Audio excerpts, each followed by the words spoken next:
Good evening. Albuquerque Public Schools is pressing pause on a major project to build a bus depot in the East Mountains. But residents say that's not good enough. They want the project stopped for good. News 13's Annalisa Pardo is live at home with more. Annalisa? APS says the 13-acre bus depot is much needed in that area, but residents living nearby say not so fast. Driving through Rincon Loop neighborhood in the East Mountains, signs opposing APS's planned bus depot stick out among the greenery. You know, there's animals up, there's deer up here, there's a lot of reasons we moved up here that could be impacted by a bus depot right in the middle of our neighborhood.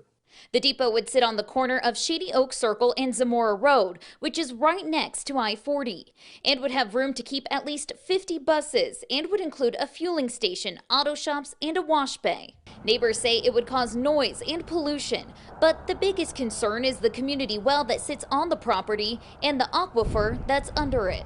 If that well gets contaminated, then our home is we just can't live here. There's no water supply. There's very difficult to live in a home with no water.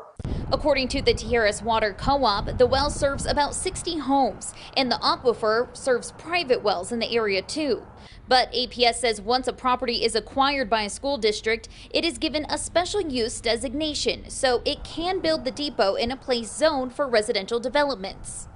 But residents say the project is still illegal, saying the 1989 covenant shows APS legally agreed the property would only be used for an elementary school. They spoke out at last night's board meeting. In your classrooms, do you teach your students to make agreements and then decide later to do whatever they want anyways? APS says use of its land is never specifically predetermined, and although fuel leaks aren't 100% guaranteed, APS says the depot will be paid, mitigating any leakage.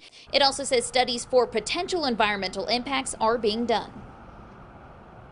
Now, neighbors have started a petition against the project, which already has more than 800 signatures.